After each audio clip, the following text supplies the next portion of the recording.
Good morning. Good morning. Welcome to another edition of Real Talk TV. And we hope you have a great show this morning. It's been a while to have our good Brother brother J, on. can you turn your volume up a little bit? It's been a while to have our good brother on, Brother Keith. All right. Just give me a thumbs up, Brother Keith, when okay. And it's great to have him back on. There's so much going on in the community. And we want to let people know that we're here on Real Talk TV. The number to reach is 337-272-8849. Yeah, and I want to start the morning up and by getting my AOC mug. I thought I was prepared, but you never be prepared. People, please support community-based media. Please support AOC community media. You got a story, you got a problem, you got a celebration. There's so many things you could do at AOC Community Media. Not only AOC Community Media is a free speech zone in these times, but it's also a learning process. It's actually, it's almost like a school.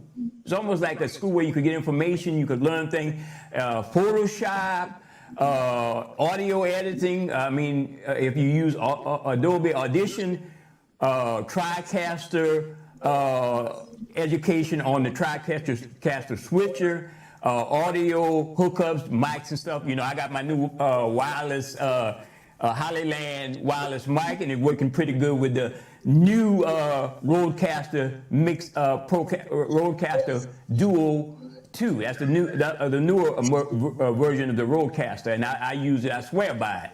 So many things. If you want to learn, go to AOC Community Media. Go to their website. It's up in Lafayette. Just Google it, and you will find some great information. Good people to work with. Again, we don't all have to agree on our politics and our social issues, but certainly AOC is the centerpiece of free speech right now in Lafayette. The only piece of free speech in this South Louisiana area, and go out to the Five Parish area also. I want to welcome our good brother Keith on today, and he got a lot to say.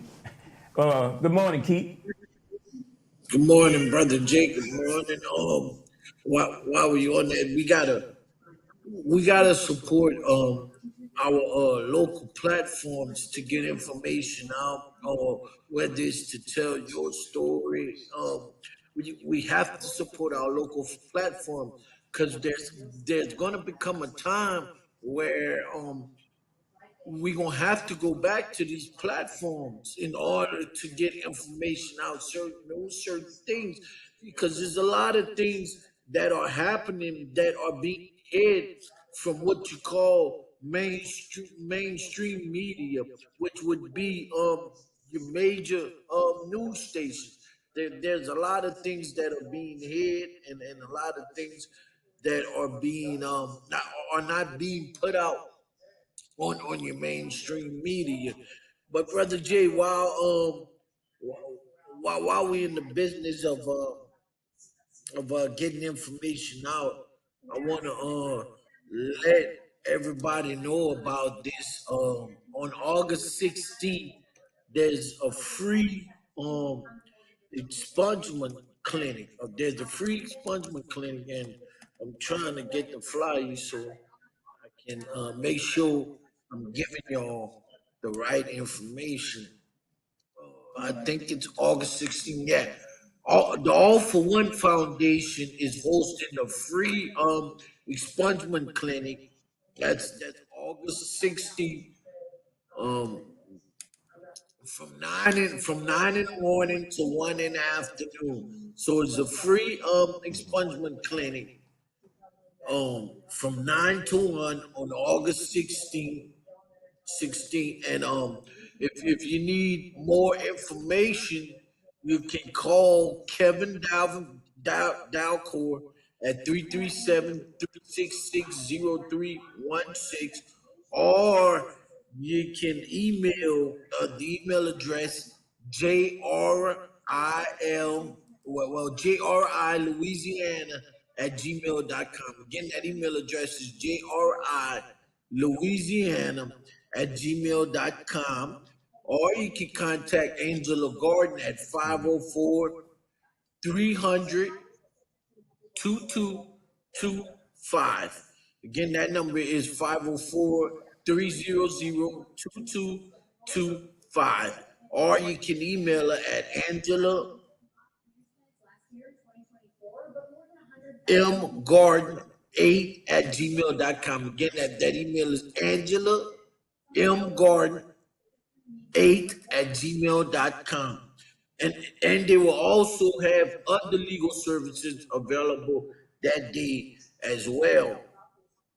And it's brought to you by several community partners, but hosting is the All for One Foundation. That's the free expungement clinic, August 16, 2025, from 9 a.m. to 1 p.m. Right. Brother Keith, I want to bring up something. I want to bring up something that sometimes we all don't like to talk about in life and death. And we want to acknowledge the passing of Mr. Herbert Jasmine, someone who we all worked with in the past at AOC Community Media. He was a fixture at AOC Community Media. I'm pretty sure if Ed Bowie, the former executive director, is watching, he remembers Mr. Jasmine. And he also was a radio personality at KIEE 88.3. FM in Lafayette, the reggae show that came on after our show on Wednesday, but it came on weekdays. And what I want to say is that we have to acknowledge people who have done the work, have done the service. We have an echo, Keith? We good? No, we don't have an echo. We Okay, good. We good. Yeah, I want to acknowledge that that he passed on this weekend. And he did a lot of work. We filmed a lot of events from the great Shirley Jones of the Jones Girl to the Kenny Wayne riding like a cowboy video in Appaloosa. So many things. We did a number of the Zydeco celebration in play zones for so many years.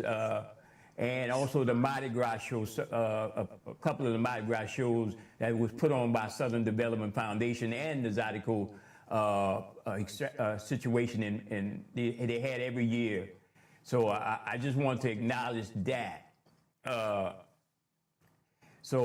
think Brother Keith jumped off the line. So again, we have to always acknowledge those who have done the work, and I think he would probably be remembered for the work he did. So, and Brother Keith, now let's move on to this right here. So much going on. Yeah, I would like to send my condolences to the Jasmine family too. Send my condolences to the Jasmine family too.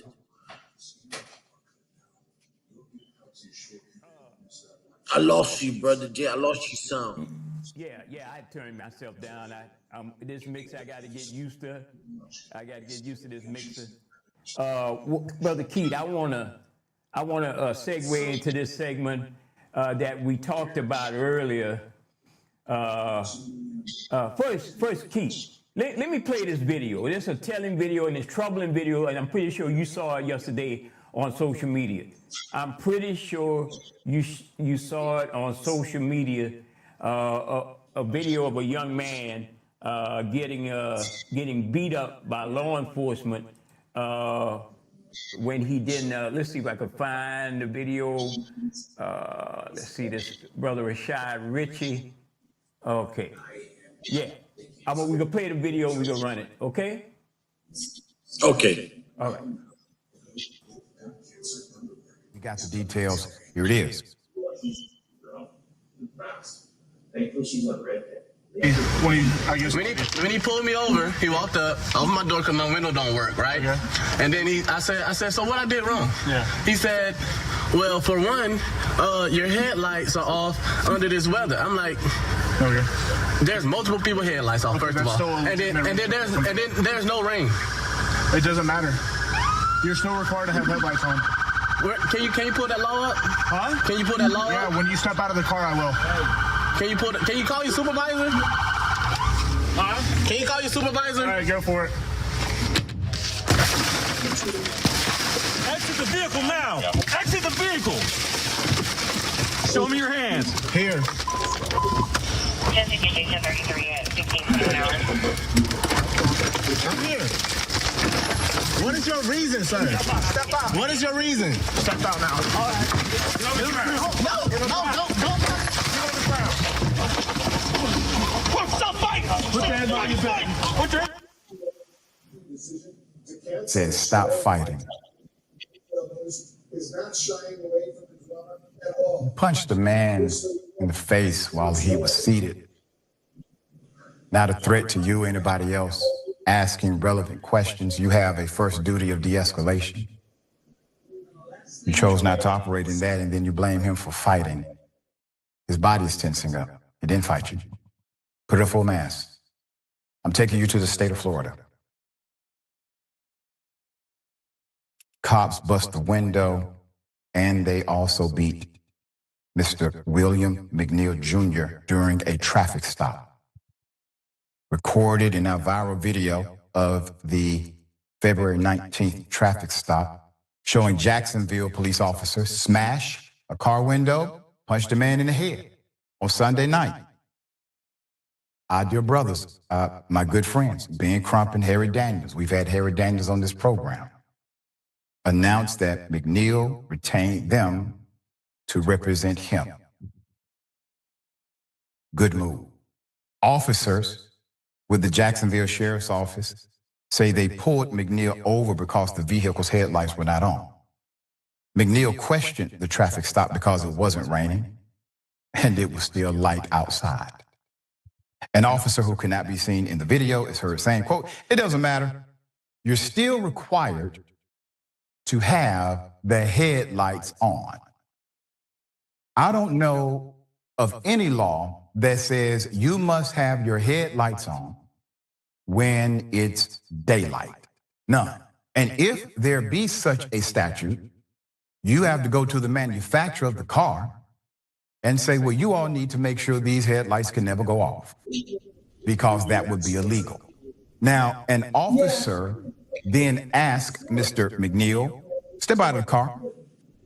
No reason. Step out of the car for what? And when McNeil poses a question and says, can I see your supervisor? Which is routine. Another officer punches the driver's window until it shatters. The officer then punches McNeil in the head before unlocking the vehicle door, unbuckling his seatbelt, forcibly removing him from the driver's seat. One side of the vehicle, multiple officers then jumped him. One officer is seen grabbing McNeil's head and punching him in the chin before forcing him to the ground. I'm going to read a statement from Crump and Daniels, and I spoke to Attorney Harry Daniels earlier today. We may have him on the show very soon. Quote, "I am absolutely disgusted by the actions of these officers, but unfortunately, I'm not surprised," said Daniels. The Jacksonville Sheriff's Office has a long history of this kind of needless violence and brutality. It should be obvious to anyone watching this video that William McNeil wasn't a threat to anyone, Crump added. He was calmly exercising his constitutional rights, and they beat him for it. Daniel said it took months for his client to recover. His tooth went through his lip. At some point, he had to get stitches for that. From getting slammed to the ground, he suffered a closed head injury. Daniel said it's internal bleeding typically. Jacksonville Sheriff T.K. Waters. Look at that. So the sheriff issued a statement Sunday afternoon addressing the video saying, quote, "We are aware of a video circulating on social media showing a traffic stop represented to be from February 19, 2025. We have launched an internal investigation into it and the circumstances surrounding this incident. We hold our officers to the highest standards and are committed to thoroughly determining exactly what occurred. Keep the sheriff up. Sheriff, you launched an investigation because a video went viral of your men obviously violating not only the law, but protocol. Your protocol says if somebody requests a supervisor at a traffic stop, you get a damn supervisor. All right. Yes, thoughts here. But he also thinks he has career for decades. I don't know if you saw the troubling aspects of it, Brother Keith. The issue is a black sheriff, right, in Florida, right, Ron DeSantis territory. It was always, to me, it's always these white Caucasian cops that take action because they feel, if you saw him, the one outside the window, he was ready to do that, right?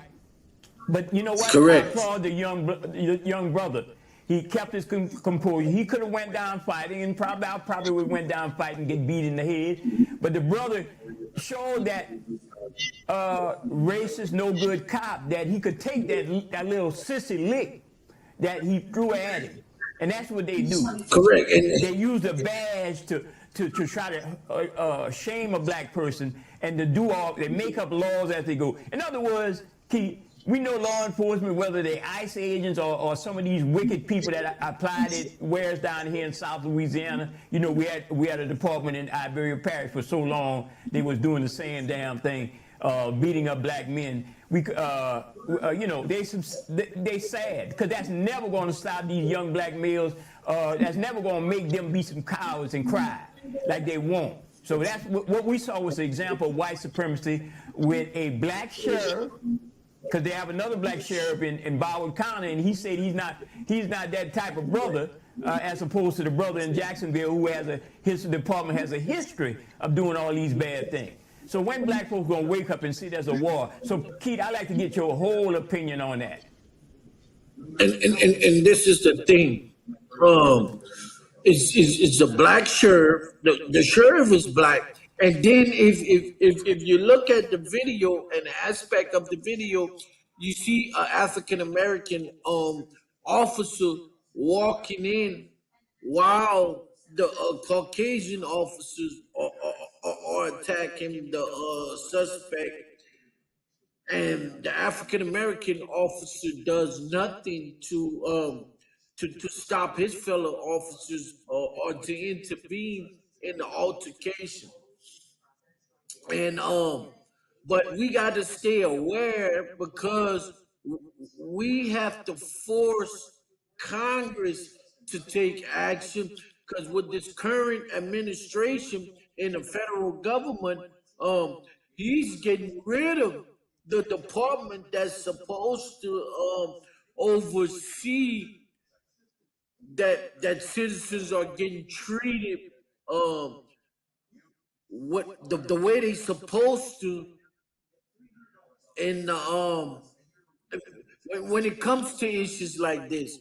He's supposed to the department that's supposed to make sure that citizens' civil rights and rights amended rights underneath the Constitution is respected, or it's acted upon, or it's not infringed upon.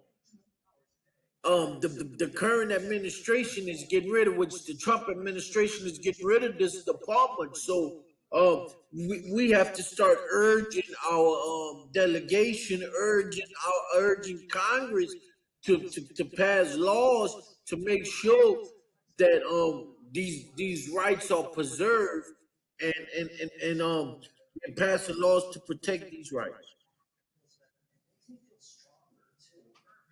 Because it's more than evident it's happening, and this is just a video of one of many occasions where it didn't happen. It's happening and it's not getting reported. This video just happened to go viral on social media.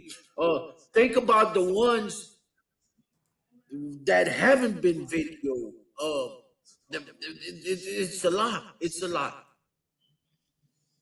Yeah, that is all. I mean, it's so troubling to see that young man get hit in the face like that, and not for him to react the way we know most people react.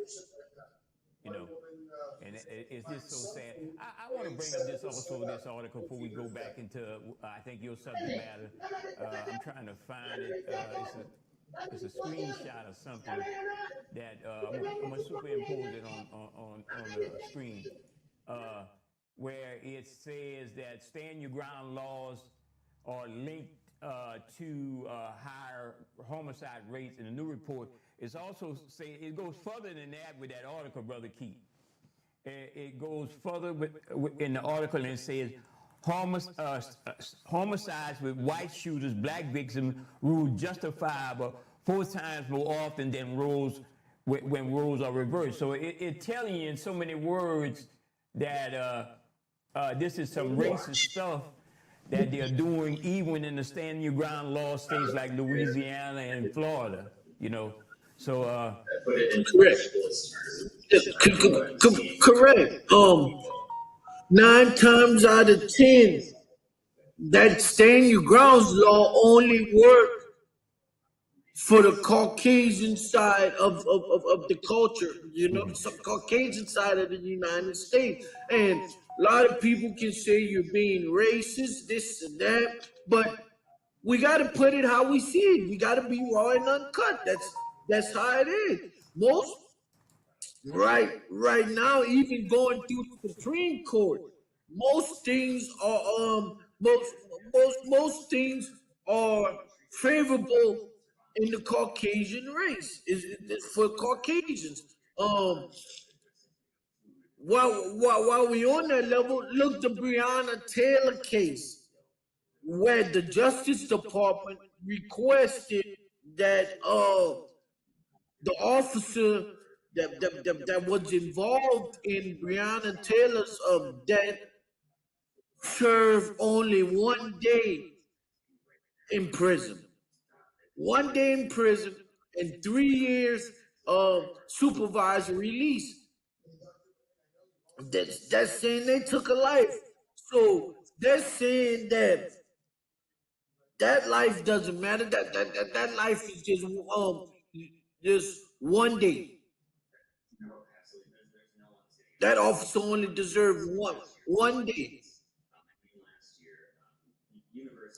And let alone say a citizen shoots the officer. That officer died. You automatically, if you're African American, if they don't kill you before you make it to the jail, you automatic the DA gonna automatically seek the death penalty, or the prosecutor gonna automatically seek the death penalty. yes, indeed. Yes, indeed. We're here at Real Talk TV, speaking with our good brother Keith Fogg, and we got so much to discuss. I'm about to bring that graphic up, man, and I know you want to discuss this. I'm looking for. I got so many graphics and doing a one-man show, and I want to pull up on certainly we talk about our local elected officials not holding this MAGA crowd, Brother Keith. Yeah, they're not holding that MAGA crowd to accountability. And I want to know what you think. Should we hold them accountable? Our Brother Keith? We should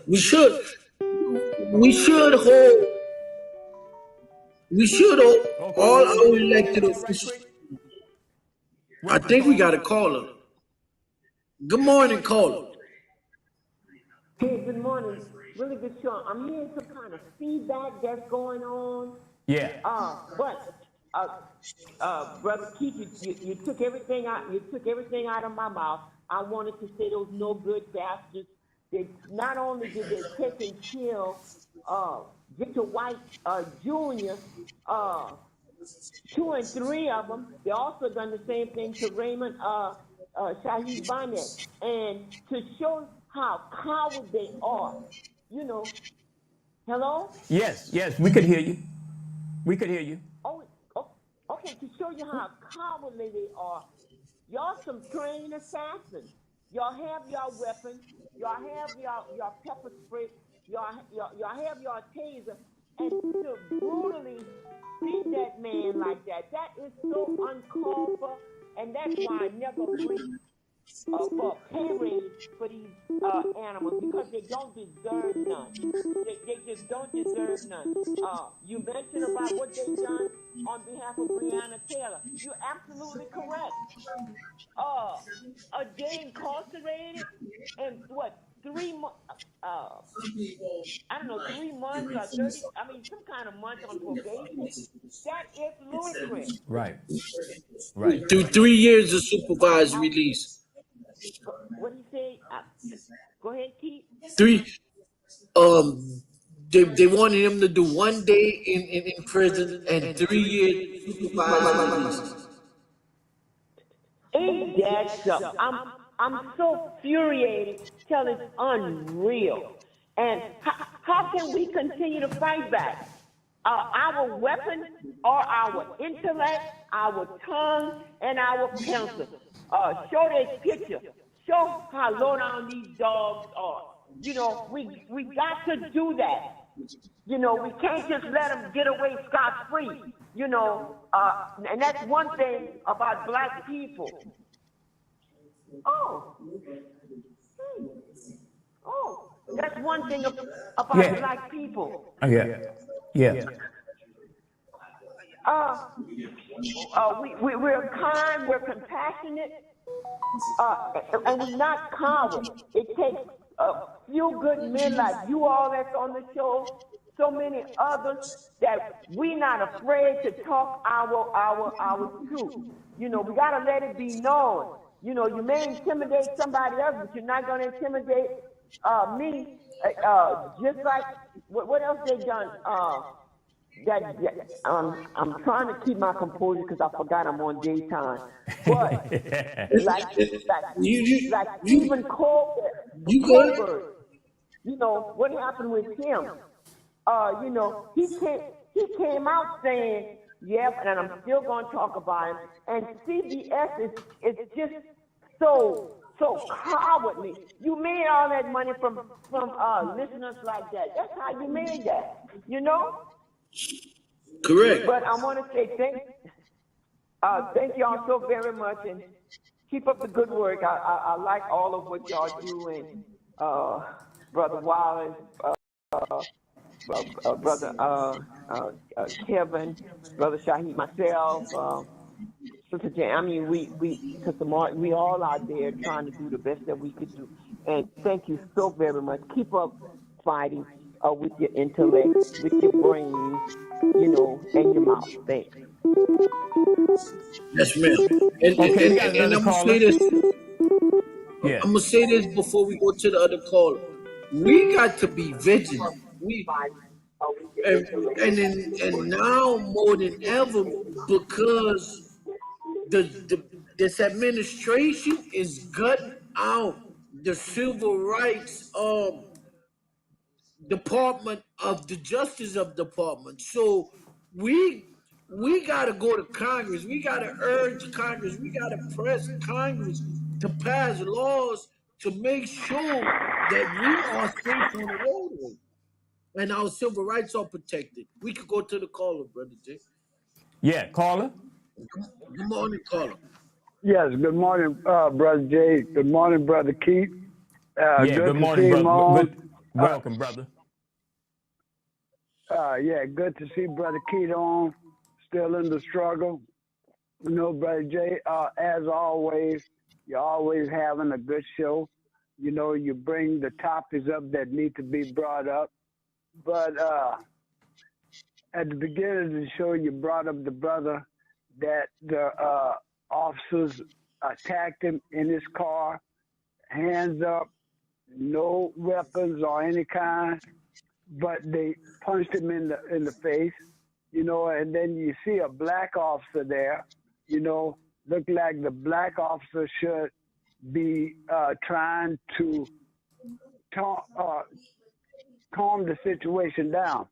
But we got to That's the same remember, thing I was we saying, Brother always Mark. had white policemen policing the black people, and when they police the black people, they got to show the white officers, the black officers got to show the white officers that they are part of the blue.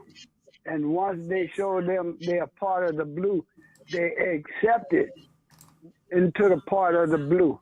And this is why you got black officers not saying anything about what's going on. Who was the officer, the state trooper that spoke up? When he spoke up, they banned him from wearing any kind of badge, So these are the kind of things that we have to understand what's going on, regardless how it goes. I don't care how black you are, that you think you're white. You understand me? White only accept you when they need you. When they don't need you, they don't accept you. And this is what's happening now. And Keith, I got a certificate for you because we won the award for the Community Matter show. And I got a certificate for you when I get a chance to find out your location. I'll give you one, okay? So, Yes, sir. hey, man, look, Thank you. y'all keep up the good work, what y'all doing. I appreciate y'all. I appreciate you, Brother Jay, for constantly bringing the ills that's going on with us, with our community, with our state, with our nation. Hey, look, man, I'm not going to take up a whole lot of time because it needs to be done, okay? And please, and I appreciate Yes. you having a show and building a circle on AOC Community Media. And congratulations on your award. Yeah.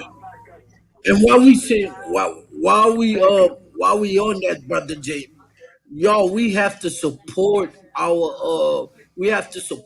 local public access stations. We have to support these stations because right now, the Senate is having an open discussion on cutting funding Right. to these to these public access stations and programs. So right now we have to support them. We have to call our senators, call our representatives, and tell them we want these stations, we need these programs.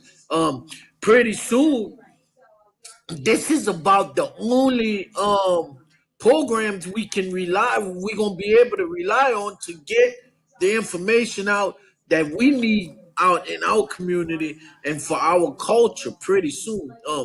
Social media platforms like Digital Soul, Real Talk platforms, those platforms, that'll be the only access to getting information out to our people. So we have to support these platforms. Yes, indeed, good brother. I'm about to bring up something a little controversial for those in Lafayette, but we want our elected politicians to know, and even the good brother who serves this person who I'm putting up, they have to do better at informing our people. Brother Keith, you familiar with this thing right here? I ran a couple of weeks ago, and it's not to let's say call names but we want to point out what is not being done for the community that helped elect this person. This person cannot answer, much like with Jeffrey Epstein. They cannot answer, do you support the same group of people who are trying to oppress black folks? Didn't the other day someone posted where's that picture at, man? The picture of Obama going to jail. So the whole point is that they make up things as they go. I'm sorry. The MAGA Correct. people make up shit as they go. Excuse me for cursing on As AOC. they go, correct? But I should have gave a disclaimer. They make up things as they go. So they want to put Obama in jail. But, Brother Keith, I'm going to superimpose this picture. They don't want to talk about this. That's girls from 14 Yes. to 18 years old. They don't want to talk about this. They grab them by the pre-president that is wholly supported by all the people in Youngsville and Broussard. You know, they voted for him overwhelmingly because he's a good Christian. Grab him by the pre-president. Now, they want to put a picture of Obama and showing me in jail. Now, I'm not a big fan of President Obama because some of us in the black community feel he didn't do all the things he could have done as president, since MAGA is doing all they can as white Caucasians in office. But I want to ask this person, or you might want to ask her, or maybe the electorate in Lafayette want to ask her those You might want to questions. ask. Do you support the anti-DEI movement? Do you support the situation with deportation? Look at the questions on there. Is that some legitimate question to be asking this person? You know, Keith, I'm gonna give it to you, brother. More than legitimate. And then, Brother Jay, I'm gonna say this: it's an embarrassment. It's an embarrassment to say. It's an embarrassment to say that, and our people and some of our elected officials, some of our and when I say our, I mean the same culture, same race. Some of our community leaders are proud to say that the north side of the parish, city and parish of Lafayette, elected this. Mm-hmm. If she can't denounce the cutting of DEI, if she can't denounce the agenda of the Louisiana governor, if she can't denounce the agenda of the Make America Great Again administration, then it's an embarrassment. It's an embarrassment to our culture to say we elected someone of this nature. Now, I've seen a few things floating around on social media where people want to know where the funding, what happened to Brown Park? Why isn't Brown Park in a usable condition? You know, what happened to the Parks and Recs department? We was told, which at several campaign events, the North Side was told that Parks and Recs would be put back the way it was before the Giller administration. Parks and Rec would be well funded. The activities that was taken out was going, but then you turn on the TV and you see that several other organizations, several leaders in the community had to put programs together or went into their own funding to put programs together, when there should be money in the budget to provide for those programs. Because I remember when I was 12, 16, these programs existed where Lafayette Consolidated Government paid for all these programs. Nobody had to come out of pocket. No private organization. No private organizations had to fund anything. So Where's the funding for Parks and Recs? Why haven't that promise been fulfilled? Um, other promises that was made that the North Side was going to thrive, or she would have been a parish president for all Lafayette Parish. That promise hadn't been fulfilled. Um, and I'm gonna say this. What's the difference in minority affairs department and a community liaison? What's the difference in one black man serving a Republican parish president, a man, then another black man serving a Republican parish president, a woman? What's the difference?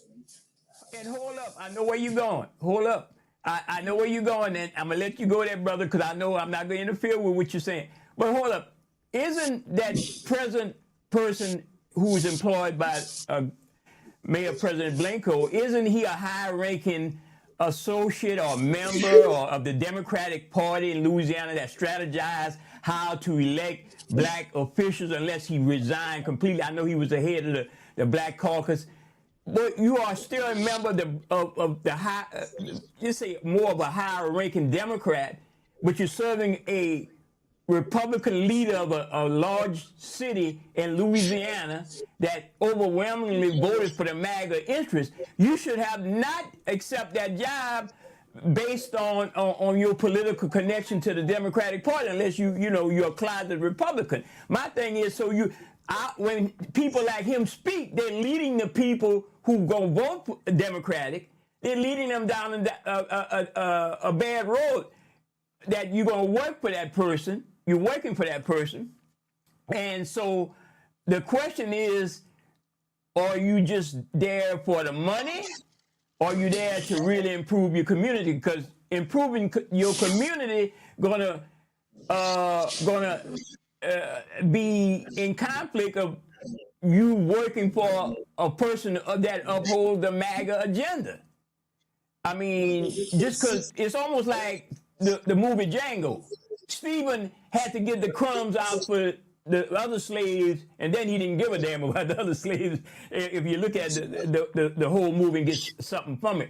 But are you just there to serve yourself, or are you there to serve the people? And then when you go back to the community, you claim you're a representative of the people who might be electing you, like the so-called Democrats and the so-called independent like myself, who tend to vote for progressive, let's say, more progressive policies. So that's a conflict right there. If you're not calling her out, asking her those questions, So some of our people might get mad because we're asking this question, but it's a legitimate question to ask. It's a legitimate question, Brother Key. Now I'm gonna let you go where you want to go, brother.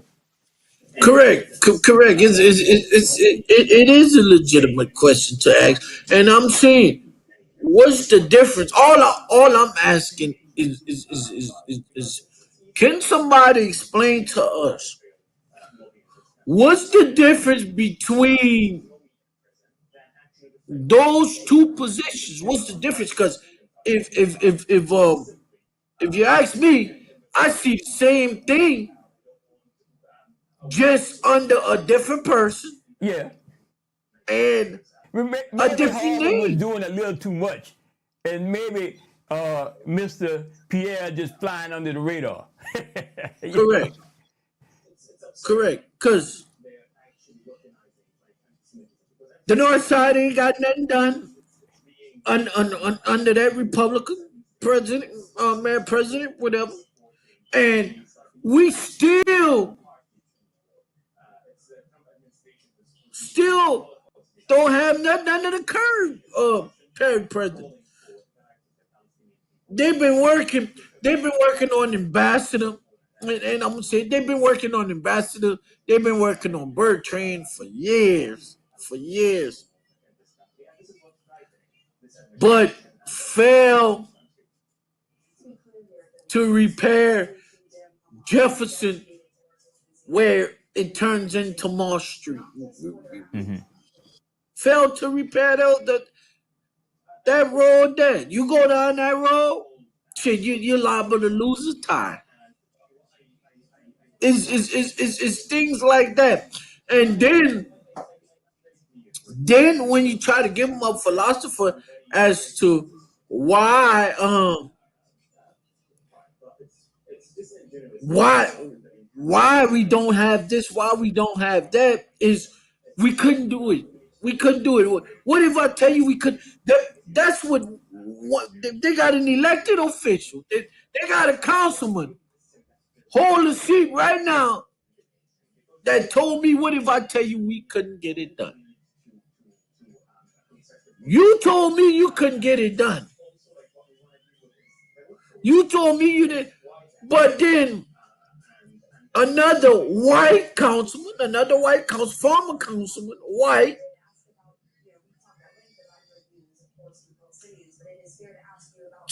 had a way to get it done. Had a way to get it done, but because the North Side councilman went with another white councilman whose district was also in North Lafayette. We got a phone call. Are you on a roll? Morning, Let's hear caller. from the caller. Welcome, caller. Yes, I hate to call back, Brother Jay, but y'all talking about a topic that is very near and dear to my heart, you know. Like Brother Keith say, we have Jefferson Street that need to be resurfaced bad. We got Cameron Street. But the thing of it is, we got a budget that's coming up, and I already seen on social media that they got $1.8 million to resurface some roads, and the road is not even on the north side. It's all on the south side. But when I seen the post, it was all happy for the $1.8 million to resurface those roads. Our budget hearing is coming up.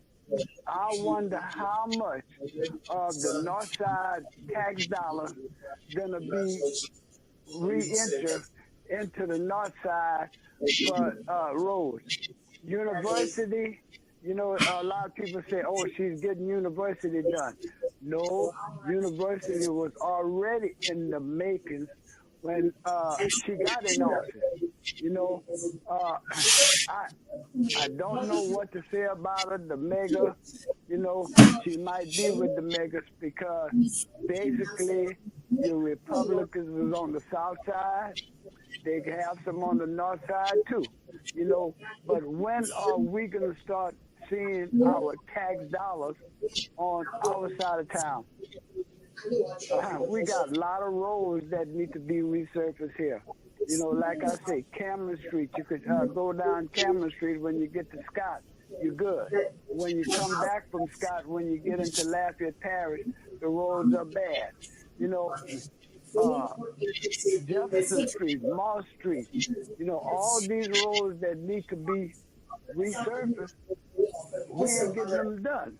And you talk to our elected official, it's a state road. It might be a state road, but it's coming through your district. So why you can't get nothing done in your district? Why we don't never see anything progressive on the agenda for the north side of town? You know, so all these things, we are having voter apathy, you know. And when I say voter apathy, we are going along to get along, and it's not really going along to get along. It's where the money is. If they got money or they getting money, they push for a candidate. If they're not getting money, well, from another candidate, they're not going to push them. And that's the way it is. And Brother Keith, you understand what I'm talking about. So with that, man, y'all keep up what y'all doing. Keep bringing the hard things that we need to know about. And all those that don't understand, I don't know what to tell them. Okay? So We're gonna take that and run with it. Thank you, Brother Keith. Thank you, brother Wallace. Thank you for that call. But like I was saying, and, and the north side and the inner city would not thrive unless the city and parish split. We don't have we don't have we don't have enough votes on the city council, and we don't have enough votes in the joint meeting in the joint setting to push issues for the north side. Not enough. Not enough. And um with the mayor president position being one position, the mayor and the parish president position being one position, that the notion gonna always come up that mayor president gonna push for that side that's got the voting power. Gonna push for that side that's got the voting power. Cause a lot of things that going a lot of things that's gonna make it look like she's doing something gonna get passed. Cause that voting power is there. It's gonna make it look like that man president is doing something on that side. Cause they got the voting power. But if you don't have the voting power, or it's not an equal voting power, well then you you can't get it done. You can't get it done. The councilman can say, let's I want to put in the agenda to resurface Jefferson, but if he don't have if that district don't have the voting power, or if that area of town don't have enough voting power, well then it ain't gonna get done. Right. And so the only way is to split the head position. I mean, we went we went halfway. We went halfway. We done split the councils into two. You got a city and a parish. We already done went halfway. Might as well continue and go the whole full mile. Go the full mile. But we won't go the full mile because there are people that don't pay city and parish tax, don't pay for city services. There are some people that get services from the city of Lafayette, don't pay for those services. Brother Keith, So I have a question for you. Do you believe in what, according to the voting statistic, that overwhelmingly the majority of the Caucasian citizens in Lafayette, Broussard, Youngsville, and that's the fastest growing. I always use those areas to designate where we have more of a concentration of the MAGA thing. They voted overwhelmingly for Donald Trump. And you don't think that's that mindset that they had a long time ago, but it's now just coming out about not caring about the north side, or not caring about certain parts of the city that has a predominantly black population? You think that's why they voted overwhelmingly for that idiot in the White House? correct. I go with that philosophy, and brother Jay, I'm gonna tell you what shows you that. I'm gonna tell you what shows you that. I'm gonna tell you what shows you that, and and the way it goes, the facts against it. You ain't got no choice but to believe it. Okay, Lafayette was ran. City was ran all white, all white. Mayor's been white. There's never been a black mayor to run the city of Lafayette. Parish, all white parish presidents. There's never been a black man to to to to be the parish president of the parish of Lafayette. The city start growing. City start growing. LUS, the utility system, which most most ratepayers in LUS are of African American descent. You know, most of the ratepayers. Um, and LUS, LUS is a big vibrant of the whole parish. LUS is a big vibrant of the whole parish. And Brother Wallace, if you're still listening, I want you to call in. I want you to call in and give us some information on that because you're a little older and you can back up some of the things stuff of what I'm saying. Parish Parish general fund started to depreciate. So for way before Broussard, Youngsville start growing, parish general fund start to depreciate. Lafayette start growing. African American population start growing. African American population start growing. And at the time, they decided to consolidate was to help the parish of Lafayette, was to help the unincorporated areas because the funding was depreciated, start growing.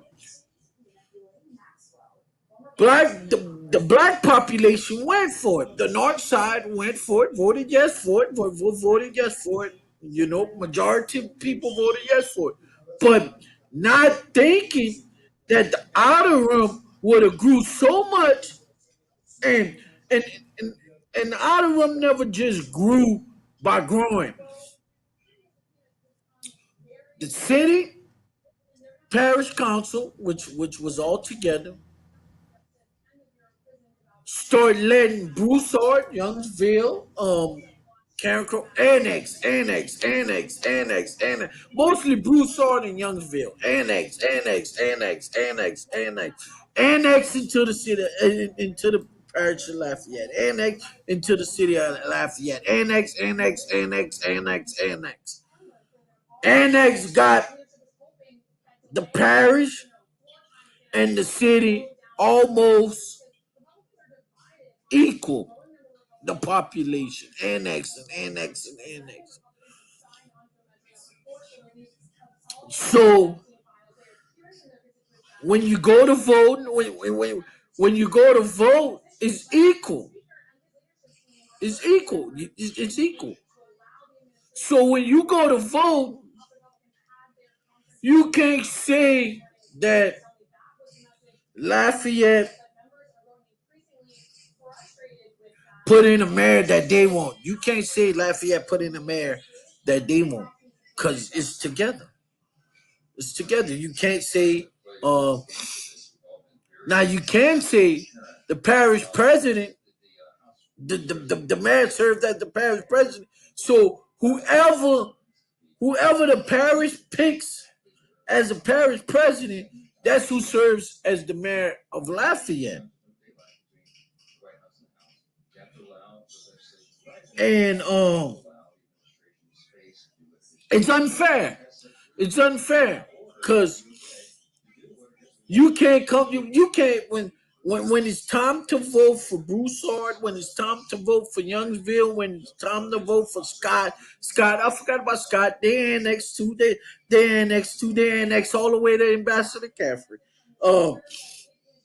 Scott, Youngsville, Broussard. You can't go to their area and say, look, I want to vote for Laverne to be the mayor. No, you can't vote in that election. If you go and try to vote in that election, they're gonna turn you around. But then you can vote on who is the mayor of Lafayette. Now, look where they fool us with this current form of government. Look where they fool us. All right, you got the Lafayette, you got a separate city council, you got a separate parish council. Right. But then some budget items all together. They got to have a joint meeting. And then if those five parish councilmen, if those five parish councilmen don't roll with what the whites want, well then don't roll with what the city want, well they don't get it. It's 10 councilmen. There's 10 councilmen, 3 blacks on the joint issue. 3 blacks, 7 whites. You ain't go one black councilman serve the whole black area of the parish. I'm gonna just say that. One black parish councilman served the whole black area of the parish. The city council the city council. You separate the black area into 2. The white areas, you separate them into what? 3. And it's a 3-2. It's a 3-2 vote. I think we have a phone caller, Brother Keith. Go ahead, caller. Good morning. Good morning, guys. Great show, Brother Keith and Brother Jay. Yes, good morning. Good morning, brother. Just to let y'all know, Charles Bowles ran for mayor years ago, a black guy. He died a few years, not a good bit of years ago. He was a former school teacher and everything. But with the city parish, what happened years ago, since the president would say that they bullshit people in Lafayette, that consolidation would have been great. The parish had $19 million at the time. It couldn't do crap. The city had $100 and something million budget at the time. So the parish or Acadiana One now say, well, look, let's just consolidate, take the city money and put in the parish. But they didn't say it like that. And a lot of people bought it. And Kenny Bourne, bless his soul, he said that was like taking a kid in the candy store and say, eat all you want for free. And that's what they've been doing to us. And with Blanco, Boulay, I supported her because she said the north side, on her campaign, that the north side was neglected. She was going to make it better. She's full of Donald Trump. That's a lie. So I'm going to listen to your comments. Thanks for the great show you all have and bringing up good points and everything. Hi, I'm Jay Jackson. For almost 20 years, half of his life has been purchasing. Correct. And there it goes. Same thing I was saying. Same thing I was saying. He come back and confirm what I was saying. Now, I'm glad he brought up. I'm glad he took my conversation the other way though. But I'm glad he brought up about the parish being broken, because that's what it was. The general fund started to depreciate, so we gonna consolidate. And after looking at all court documents, after looking at lawsuits that was filed at the time, one of our very own community leaders still vigilant today in the community, which he probably regret that he did that at the time, sued the former mayor because the mayor wanted to call an election to reconvene the city council and the mayor form of government. He wanted to call for the election. The city, at that time, the city council president filed the lawsuit and won the lawsuit and that ended up uh that ended up getting us consolidated, putting it on the agenda. Really, Andy Abear was the guy, but he filed the lawsuit. He filed the lawsuit outside of the prescription time. Outside of the prescription time. He filed it then outside of the prescription time. And when he did that, he waited too late, so that causes to be in consolidation. After they brought it to a vote of the people. But back to 2025, what I was saying. Now you got three black councilmen to serve the whole black area of Lafayette Parish, city and parish. Two city councilmen that are black, three whites, two black city councilmen, two are black, three whites. That's on the city side. On the parish side, you got one black councilman and four whites. Four whites. It's no win. It's no win situation for the black community. No win situation. And that's how I was telling you, Brother Jay, that point is still vigilant today about supporting the MAGA agenda. Correct. And to the caller, you're right. You're right. And during campaign season, we seen through that. Couple of questions I asked the current mayor president at downtown convention center. Couple of questions I asked her, and she couldn't give me a direct answer on those questions. And since that, I've been saying, if we gonna have problems, whether it be Josh Gillery the mayor president or whether she be the mayor president, we gonna have the same problems. And it goes on. We are going and I know problems. you touched on a lot, Brother Keith. Can you hear me fine? Can you hear me pretty Yes. good? Yeah, you Yes. touched on a lot of information, and the problem is our people are asleep at the wheel, whether it's on a local level in the city of Lafayette, whether it's in Lafayette Parish, Iberia Parish, and all these surrounding parishes, even in the state capital. I don't know if you, I text you concerning Roland Martin, his take. Now, Roland is not the end-all, be-all for black folk, but he certainly is a conduit for some good information. Let's put it like that. And Roland talked about how the Democrats going to go way to Baton Rouge, go way to New Orleans, bring Speaker of the House, Minority Leader Hakeem Jeffries into New Orleans, the national representation of the Democrats, to come down and have a press conference to denounce the big old ugly bill, right? Right? Brother Keith? Correct. Yeah. And Correct. the problem is this. Why in the hell, say like Roland Martin, you will go down in New Orleans, why you don't take it to Speaker Mike Johnson? Hometown, home area. I think you're Correct. Brother Keith. Yeah.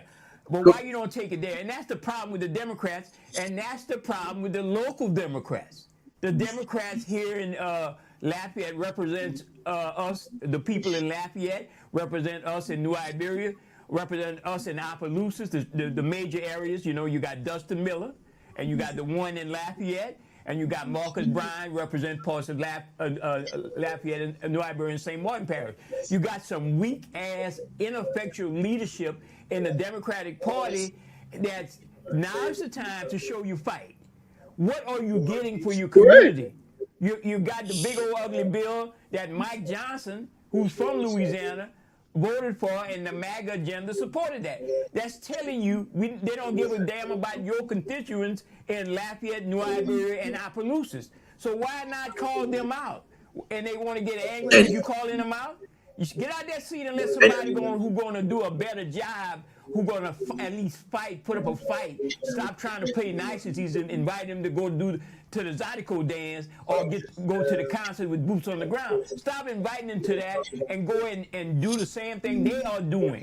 That's why the people have voter apathy. Brother Wiley spoke about voter apathy. That's the biggest creators of voter apathy are the president-elected black officials that we have in our community. Correct. And those community leaders that run officials in our community that say they're going to do this and do that.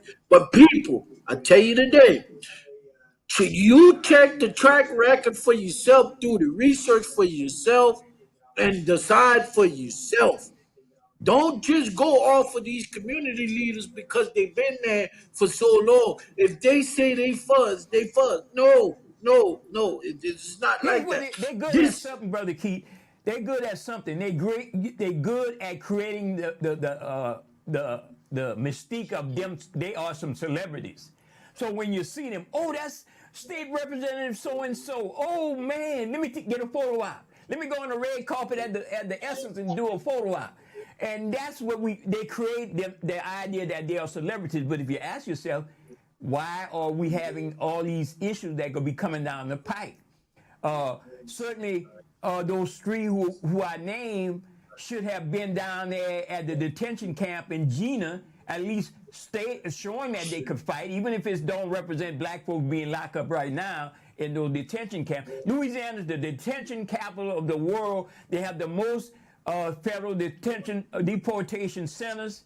They have the most prison situation with private prison, the GO Corporation that got all our politicians on lock, meaning they got a lot of money they're putting out to these politicians, the GO Corporation. Look it up. That's why we have all these private prisons. We have the most juvenile facilities that are being built or made in Louisiana, and we also have the big old ugly elephant in the room called Angola. So that tells you a whole lot.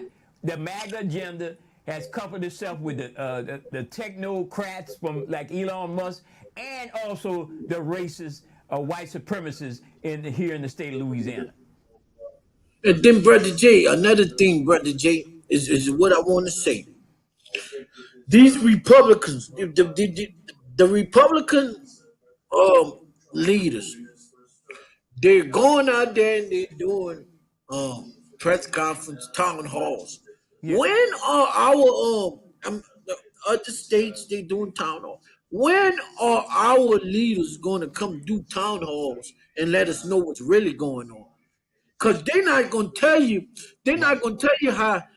They're not going to tell you how Senator Ted Cruz of Texas told Cleo Fields to don't get comfortable in his seat because the Supreme Court is about to take away his district. They're not going to tell you that.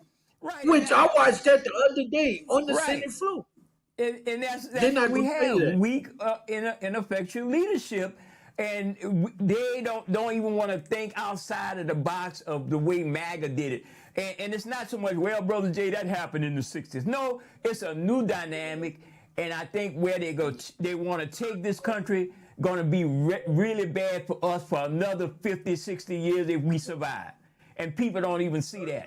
And that's why what you saw with the young man in the car, Brother Keith, when Trump said, unleash the police, and that's what happened. The police is unleashing, even though that happened already, things like that been happening, George Floyd, but you're going to see more of unleashing the police in that manner would happen with the young man.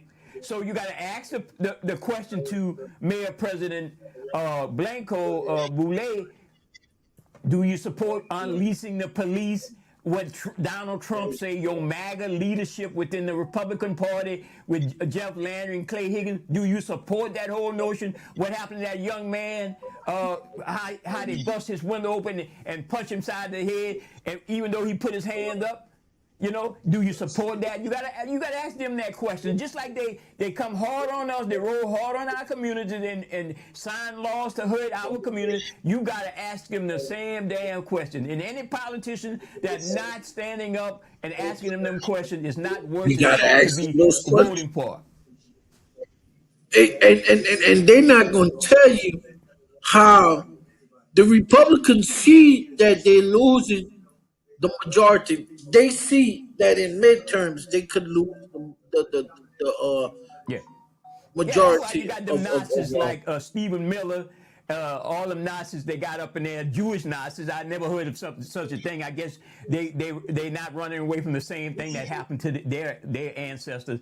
So you got Stephen Miller making all this policy, and you got the co-signing of these people down here in Louisiana on the same thing. And so you got to be able to connect all of that. You see, they connect us to. They call black folks thieves and liars and all this and other stuff like that.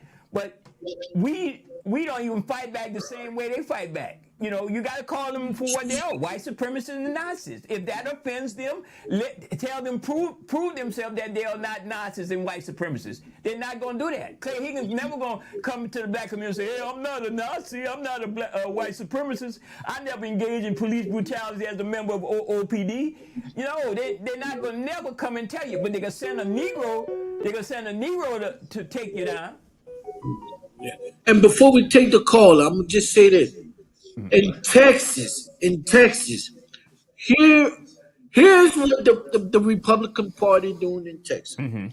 They're redrawing their Republican map, and what they're gonna do is they're gonna take their district.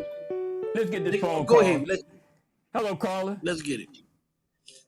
Caller. Good morning, caller. Good morning. I'm going to tell you like it is. 2026 is going to come. I can't hear him. We going. Huh? I'll call back.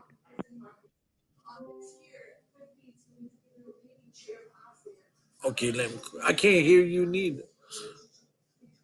All right, go ahead, Brother Keith. Okay, so he said he's going to call back? Yeah. Okay, so while we're waiting for him to call back, they're cutting their district. Okay, go ahead, let's get it. Let's try it. We're going to get it right. Welcome back, caller.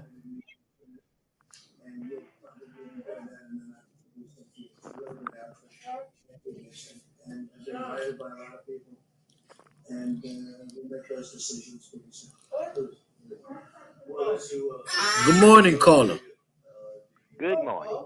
Let's try this again. 2026 is going to be big. We will take it back, and I mean we're going to take it back. Y'all got to listen. I guarantee it. We're going to take it back and take it back, take it back, take it back. The midterm 2026, November. Like I said, prediction, we will take it back. House and Senate. Thank you. Now,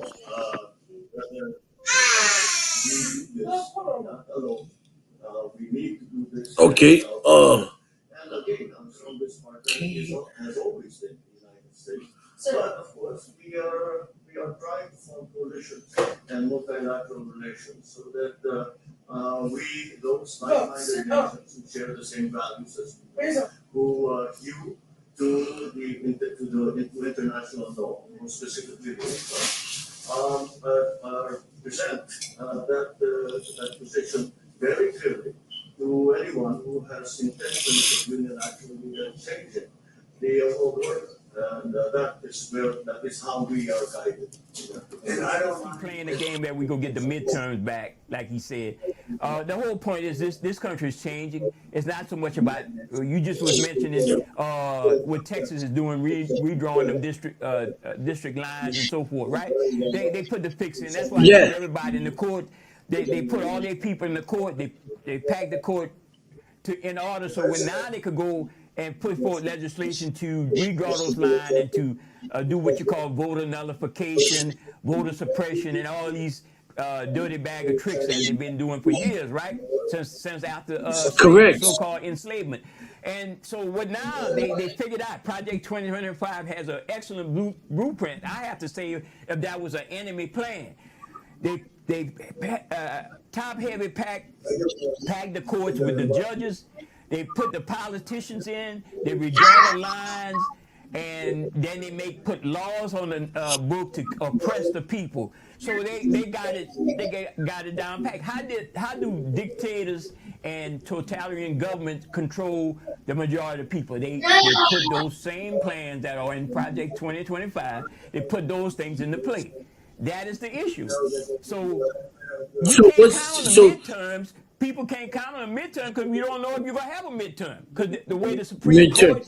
Supreme Court is running these races, and that self-hating Negro they have up there, that Stephen, he's worse than Stephen in a sense. If you look at the movie Django, if you any Caucasian watching the show, go watch Django again. And you got to understand how Stephen hated himself. And Clarence Thomas hates himself more than he ever hate Dave Chappelle in playing the skit. World-class haters. You know, he hated his wide nose. He hated his black skin. He hated his looks. And that's why he's so mad at the world as a supreme. You can't tell me he's that intelligent, because, you know, if you was an intelligent person, you wouldn't hate yourself so much. Go ahead, Brother Keith. So yeah, so what they're doing is to offset, because the poll numbers are coming in, and the polls that they're taking show that the Republican Party is unfavorable for the midterm. So what they're doing is they're gonna cut their Republican districts in half. They're gonna cut them in half and say, look, this district that had one representative, we're gonna split it in half and we're gonna make us 2 representatives to offset the midterm.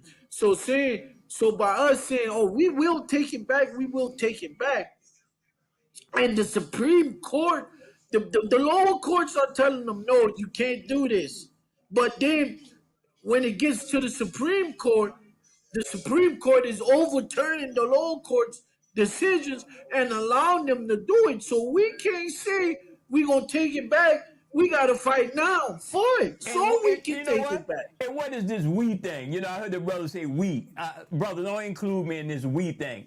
It's almost like our black community have to be like almost like every man for themselves, because we don't have a unified situation.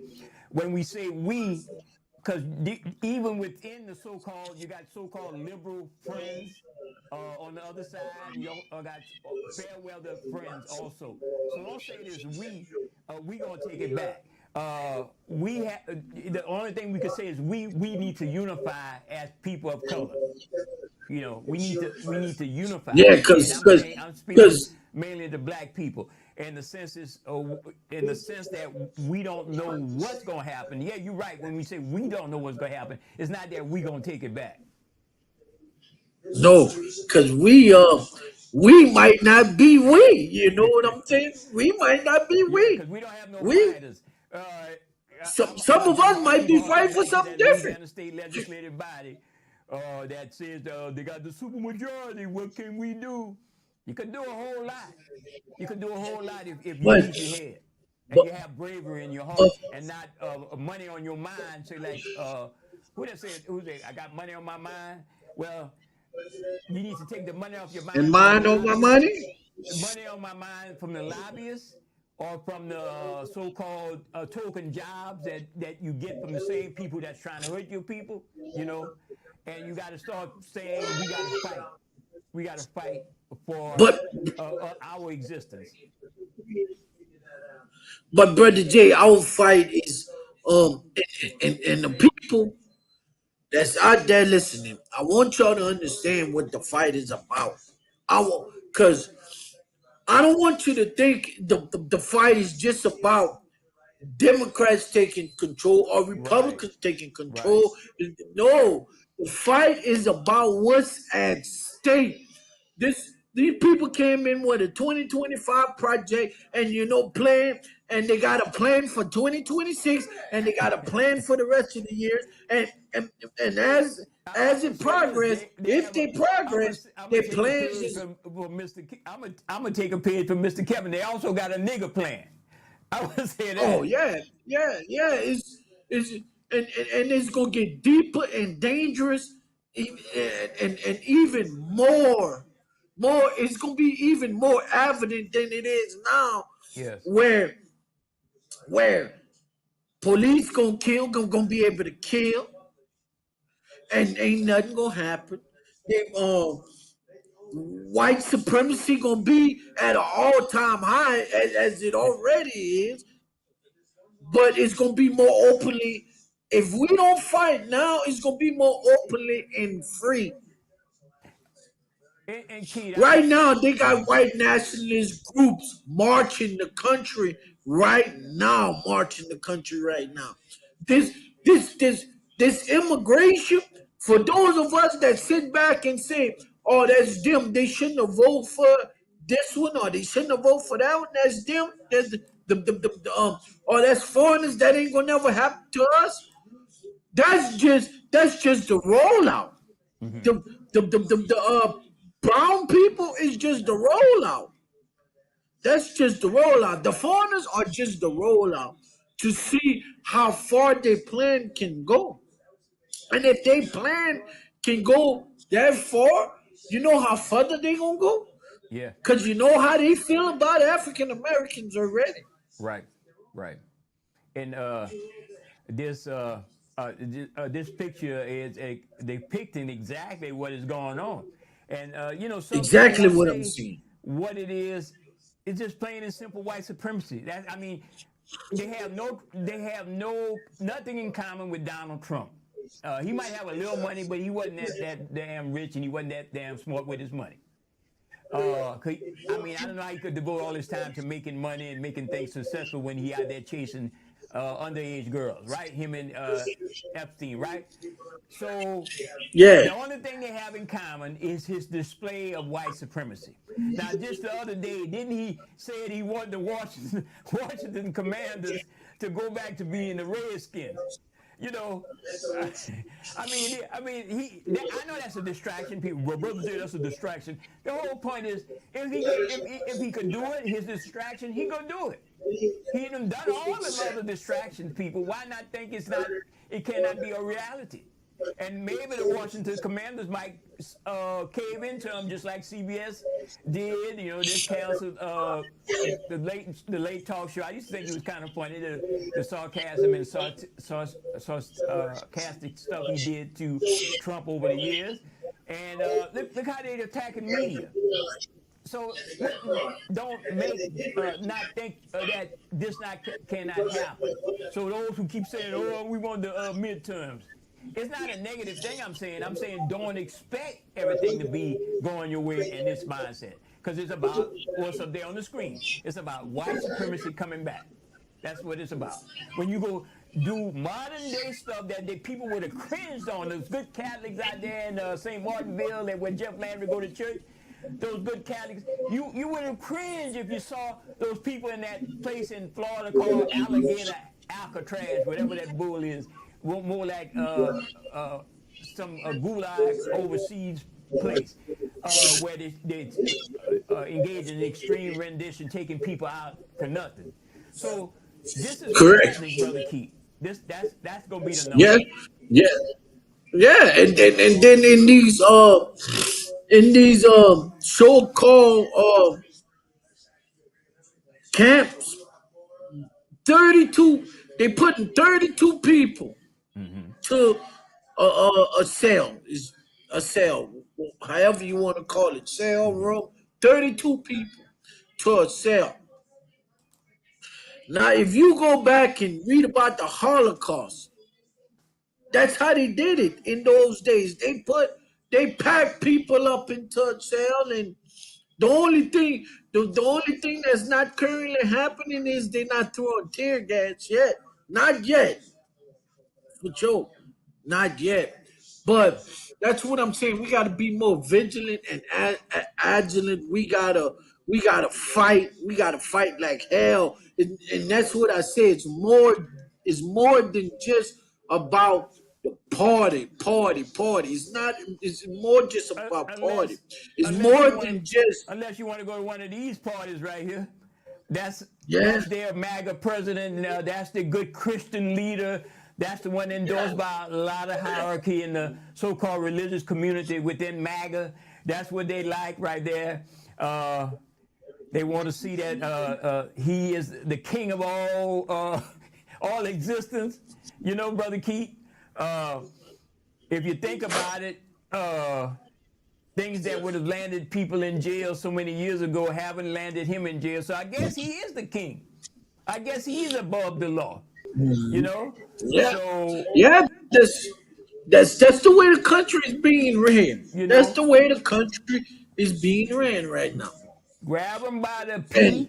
The letter P, people. I'm not saying the exact word. That's him. That's the good Christian person that you guys voted for in Young Ben Broussard, and that's understandably because it's white privilege. Only white privilege would let you get away with being a closet pedophile. Only white Christian. I mean, only white privilege would let you be a Christian, and white privilege, Christianity, that would let you get away with stuff like this, you know. So people, you ought to be proud of y'all president. Only he could get away with stuff like that. So he definitely is a king.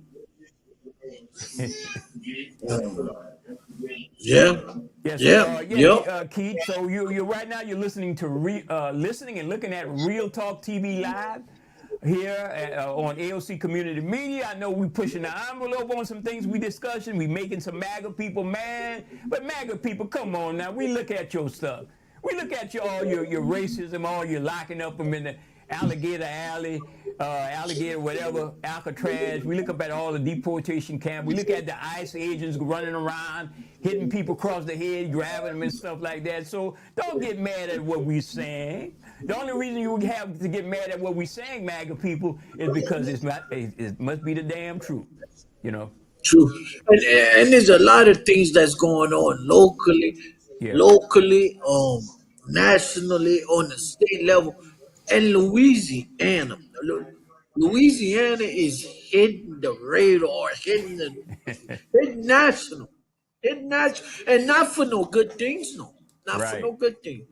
Right. Now, for well, brother J, you might have a few good things. You know, they had a couple of festivals. You know, they had some festivals where festival international. You know, there was some good things out there. Yeah. You know, that I mean, yeah. crawfishy, crab That's there. great that they have that type of culture celebration. And remember, the celebration is only on that cultural level. You know, the essence, all of that stuff.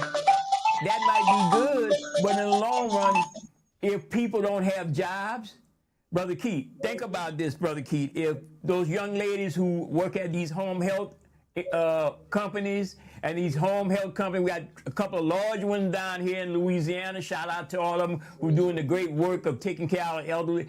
But if the funding gets cut off, Brother Keith, where would they be?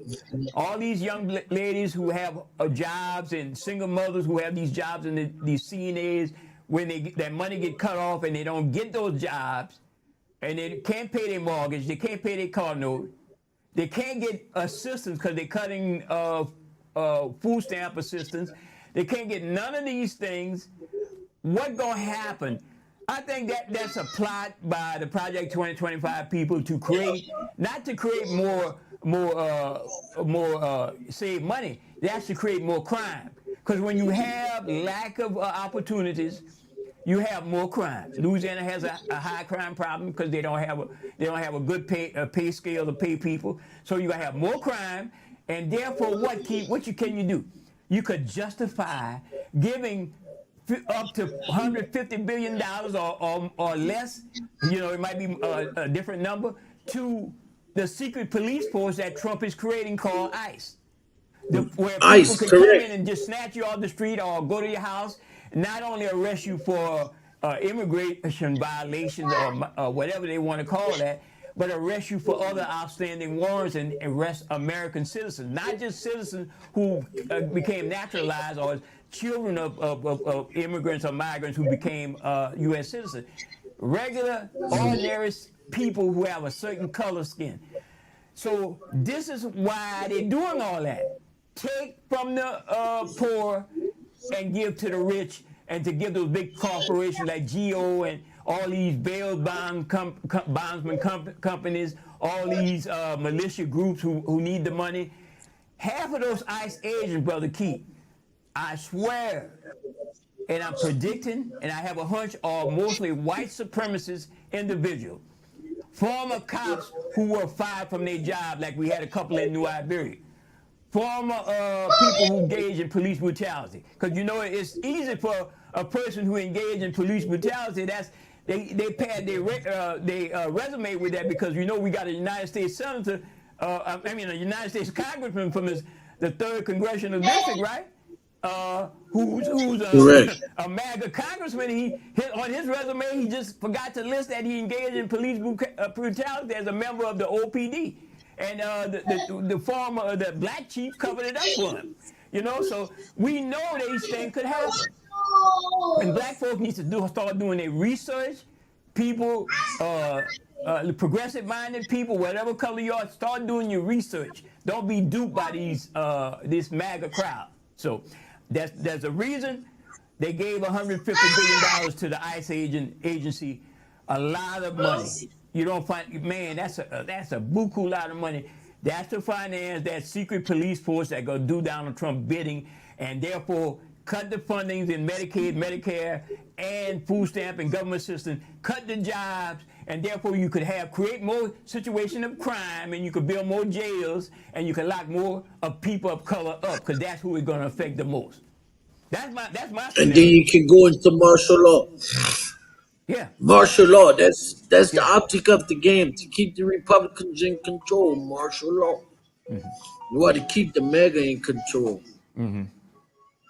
But it's happening locally, on the state level, on the national level. We got to be vigilant. We got to watch what's going on. Well, I'm going to give you an example. Keith. I want to play this video and let you see for yourself. It's coming up to 11:08 Central Standard Time, and I want to play this video right quick. Let's see if I can get it up. It's some of these videos. Okay, let's see if I can get it. Okay, there we go. Here, check a look. This is a fucking kidnapping of an 82-year-old man who is sick, who could die in custody, in a hospital in Guatemala, a country that is not his own. Donald Trump's masked secret police disappeared an 82-year-old man, sent him off to a foreign country, a man with a legitimate legal right to be here, a green card holder, a permanent resident, someone who was granted asylum in 1987, if I remember right. When Reagan was president, when Ronald Reagan was president, this old man, at the time not so old, was granted asylum because of the threats of violence against him by the Chilean government. In the Republican government, Donald Trump's fascist regime, the masked, jackbooted thugs, these Nazi fucks, these secret police, not only did they ship him off, they had no idea where he was. They actually thought he died in custody, which actually ended up not being the case. Get a load of this headline. Allentown grandfather's family was told he died in ICE custody. Then they learned he's alive in a hospital in Guatemala, they say. Relatives of 82-year-old Allentown resident Luis Leon are headed to a Guatemalan hospital Saturday in hopes of reuniting with the man, they say, disappeared without a trace into the American immigration system a month ago, and who, for a time, they thought was dead. There's a couple of different things about how this article is written that I want to talk about, because in everything we do, everything I do, certainly everything that we as a content creation partnership, me and Brittany Page do, is try to shine a light on the media and how things are worded, how things are talked about, how things are framed. And he didn't disappear, what was the word? Disappeared without a trace into the American immigration system. He was disappeared by Donald Trump. He was kidnapped by Donald Trump and his masked secret police that are now roving the streets of the United States with the help of the United States military in violation of the Posse Comitatus Act. The last time anyone in the family saw Leon was June 20th when he went with his wife to a Philadelphia immigration office to have his lost green card replaced. He's a green card holder, a permanent resident. The government knew he was here. He had permission since the 80s. Since I was a child, he's lived here legally. There, the family says, there at the immigration office to replace his lost green card, the family says he was handcuffed by 2 officers who led him away without explanation. His wife, who speaks little English, was left behind and kept in the building for 10 hours until she was released to her granddaughter, the family says. Repeated inquiries to immigration officials, prisons, hospitals, and even a morgue yielded no information.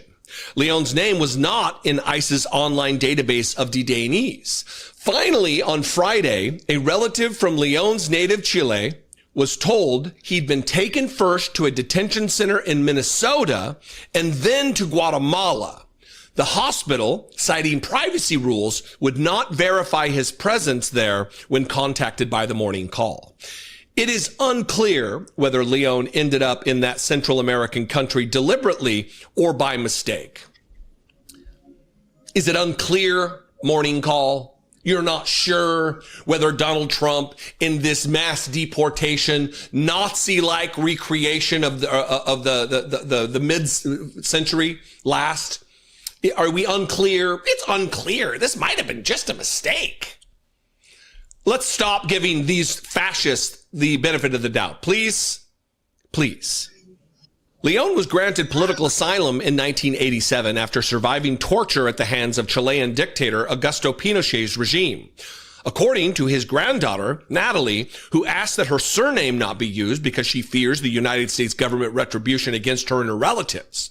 In Allentown, he lived a quiet life, raising 4 children and enjoying retirement after years working at a leather manufacturing plant. It all fell apart, Natalie said, when he lost the wallet holding his green card and made the fateful appointment to replace it at the U.S. Citizenship and Immigration Services office at 41st Street in Philadelphia. Frustration at not knowing Leon's whereabouts turned to grief July 9th, when a caller informed Leon's wife that he had died, Natalie said. So they call him, the wife, and say, "We're sorry, your husband's dead." The kidnapping by Donald Trump's masked secret police resulted in his death in custody. Although ultimately that ended up not being the case because they're so feckless in their fascism. They're accomplishing it, but they are doing it with just unfettered fecklessness. A family friend shared the information at that night's meeting of the Lehigh County Board of Commissioners, where a number of activists had come to urge commissioners to stem ICE activity at the county courthouse. An ICE official said Friday the agency is investigating the matter but would share no other information, refusing even to confirm that Leon was at the Philadelphia office in June. Natalie, for her part, has run the gamut from confusion to grief to frustrated rage, often in the course of a few hours, as she has tried to learn her grandfather's fate. On Friday, final paragraph here, on Friday, after hearing he was in Guatemala, she tearfully said she wants the world to know how he's being treated by the immigration system. Again, that is a framing from these journalists, the immigration system, how he's being treated by the immigration system. He's being treated this way by Donald Trump and Donald Trump's masked secret police. These Nazi f***s kidnapped an 82-year-old man with every legal reason to be here and shipped him to a state that wasn't where he lived and ultimately to a country where he is not originally from. Guatemala is not Chile. Brother Keith, I want to play that part to show you how no good these people don't, you know, I know some of the South, the people from south of the border don't really share a lot of our culture and skin tone, but it's just one step away from them disappearing us, because we are the main target of who they want to get rid of. And I would say that even that clip is still troubling for a human being to go through, right? I don't know if you feel that way, Correct. Brother Keith. Brother Keith, you still there? Yeah, yeah, Oh I'm yeah, here. yeah. So I don't know how you feel about that, but that is something really troubling. Correct. Now, check this out, brother Jay. Uh-huh. Just coming in while we on that, and it's all due to the racist "Make America Great," that white supremacist system. Mm-hmm. They pulled the man from his home. Then they said he was dead, huh? Yeah, yeah, yeah. Yeah. Then they say he was dead. Then they find him alive. But then what I want to do, brother Jay, is just mention it. Breaking news: the United States President Donald Trump has pulled the United States out of the United Nations Well, you alliance. know that. You know that he doing all that stuff that it gonna take years to reverse. That's all. But I'm waiting on this one right here. I'm waiting to see if they gonna Yeah, really jail Obama, even though I know he was doing that for distraction. And brother Jay, that's another distraction. That's a lot of disrespect going on, and he did that AI video of Obama and all you Obama progressive people out there, y'all. When y'all go sit down at the table in Youngsville and Bruce Hall, y'all remember that? Y'all remember that? I told y'all so. Y'all keep uplifting these MAGA people without confronting them on their political belief system and say that's still my good friend. You're still a good man. You still got a good heart. You're still a good Christian.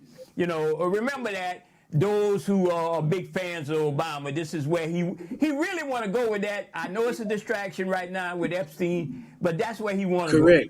He Go. hate this black man from day one because he's so. I mean, he's an ignorant person. He's not smart. He's not a good.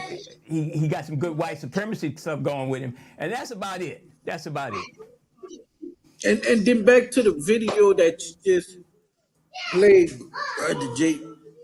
When when when will it be where they grab a United States citizen and blame it on a mistake? They mistaken them for immigrant. That's where we're headed.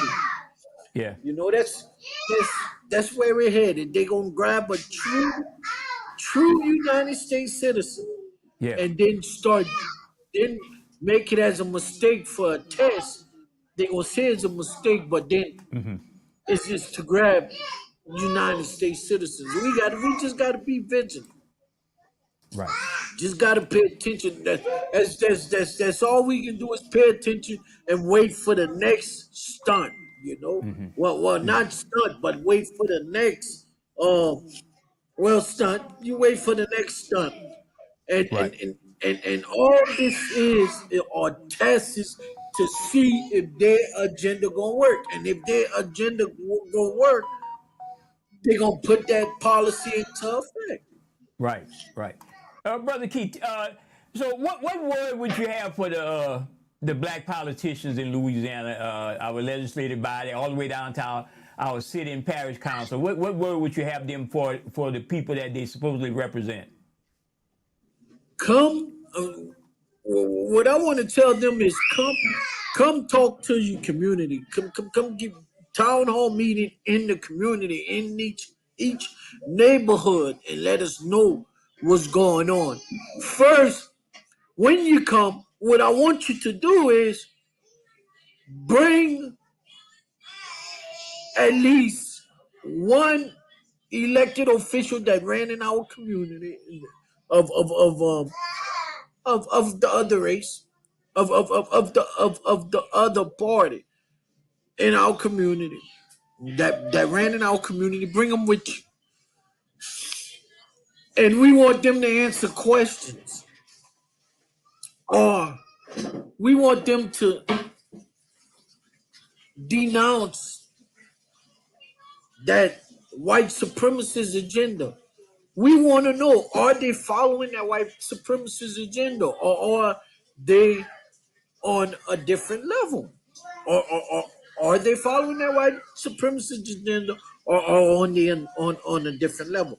Now to the people, pay attention. Before you, during election time, before you cast a ballot and go with what that leader tell you, make sure you done your research, you done your homework, and you done looked at the background, check the track record. My bad, check the track record and their back record, check their back record, and see how they voted. Cause there are also politicians that look like me and you that are in Baton Rouge right now, Well, maybe Brother Keith, voting maybe they're against just afraid that. policies that would help me and you, or voting for policies that would hurt people that look like me and you. Well, maybe they're just afraid that they could end up like that depiction of AI video of former President Barack Obama. Maybe they're afraid that might happen to them. You know. You know. And I know our time winding down, Brother Jay. I know our time winding down, but also support public access TV. Support public access TV, these programs. Call your senators and tell them you want to keep these programs. Call your representatives, tell them you want to keep these programs. Support these programs. Support platforms like Digital Souls, Real Talk, Community Matters, the Open Line. Support these platforms. All these platforms are to get information out, good information. And if you want to be a guest, we invite the local politicians, the national politicians, the state politicians. We invite all of y'all to come on. The floor is open. The seat is open. Brother Jay, I know Brother Jay have opened the floor, opened the door multiple times. In any one of the shows, the number is always on the screen. If you don't want your face, if you don't want to put your face up there, if you got information you just want to tell, you can call in. You can call in. You don't have to mention your name. You can call in. And the programs we do, Brother Keith, is diverse. We have controversial, what they would deem as, I don't deem none of this as controversial in this day and age. We have politicians on, we have had elected officials, we have had notables, we have had people, just plain brothers and sisters who want to come talk about the everyday issue. We run the gamut in free speech. We actually believe in something that other people don't believe in, who's telling us to, this country is free speech. We actually believe that, but a lot of people who are the gatekeepers of politics and of political structure don't even believe in free speech, but they'll tell you that's free speech, Brother Keith, as we go off, I want to play this clip right here, man, and I'm gonna check you later, man, and hopefully we could talk. I want to play this from Roland Martin, where Professor Greg Carr talked about the simps. A simple person, the simps within the Democratic Party, and the Democratic Party, to me, is basically garbage right now. I have to say that, coming from my perspective. And so I want to play this clip and see what, if anybody have any reaction down the line. So, Brother Keith, any last words? Any last words? Y'all support these platforms, and I want to send my condolences out to. I know there's been a lot of deaths in the state, different parts of the state. I want to send my condolences out to all those families. Tell people, check on your people. Make sure your people are okay. Make sure they're healthy. Make sure their mental is checked on. Check on your people, and also be vigilant. Pay attention. Stay educated. And condolences to the Jasmine family, to Mr. Herbert Jasmine. We want to send our condolences to his family. Thank you, Brother Jay. I'll be watching Mr. Martin. All right, we'll be in touch. Thank you, Brother Keith. They want it all. They absolutely do. And I confess, I say it consistently. I confess to having a bit of, I'm enthusiastic. I won't call it euphoric yet. Those of my friends who are well studied, as our friend Gerald Horn calls them, our friends on the left, whose basic argument for saying that we live in a duopoly and voting doesn't matter in those contexts, that this has to get worse before it gets better. Well, that's the theory that we're in now. They're absolutely Klan. They're absolutely Klan. Harmeet Dillon, another nasty piece of work heading the Civil Rights Division. Her little friend, her in-house counsel, who pushed this forward, they're Klan adjacent.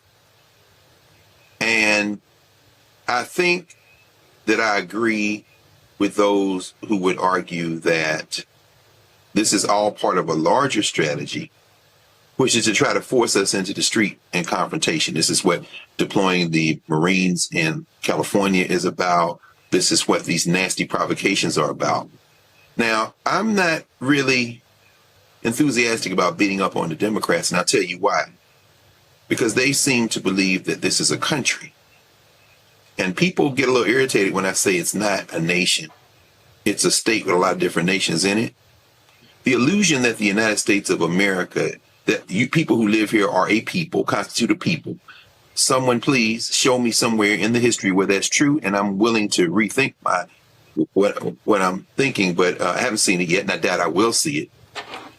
People who seem to think that somehow white supremacy can be overcome by finding common ground. You don't understand white supremacy. You really don't. That's why the people are saying MAGA is fighting itself. No, blood calls blood, blood answers. Their Trump may not be the Superman they had hoped him to be, but they're always going to pick him right or wrong with a 6-year-old sitting in his lap over you. So don't try to appeal to any logic. What we're seeing here is a provocation. They know exactly what they're doing. Expecting a judge to rule differently, I think there are two ways that can cut finally. If this judge does say, no, I'm going to give them substantially more time, it could extend the possibility that the rule of law could kick in, but that also extends the illusion, the delusion somehow that African people have in this country that there is a solution to this that's going to allow them to sit on the sidelines. Alternatively, if the judge takes the recommendation, and this is indeed what happens, and make no mistake, exactly what you said, Trump's going to pardon him. He'll be back on law enforcement somewhere. And if he's not on law enforcement, he'll be on somebody's private security detail, maybe Stephen Miller or somebody, or, don't worry, they're going to take care of Brett Hankerson, that nasty little piece of work. But either way, we're going to have to fight. That is what our ancestors did a day after Ida B. Wells' birthday yesterday. We've got to fight. And that fighting isn't just in the ballot box. That fighting may end up being in the street. But this confrontation is going to be unavoidable. The United States of America is going to fall apart. They are now pressing the gas pedal. And in pressing the gas pedal, they're going to realize that the rest of us may try to play nice, but once this facade falls,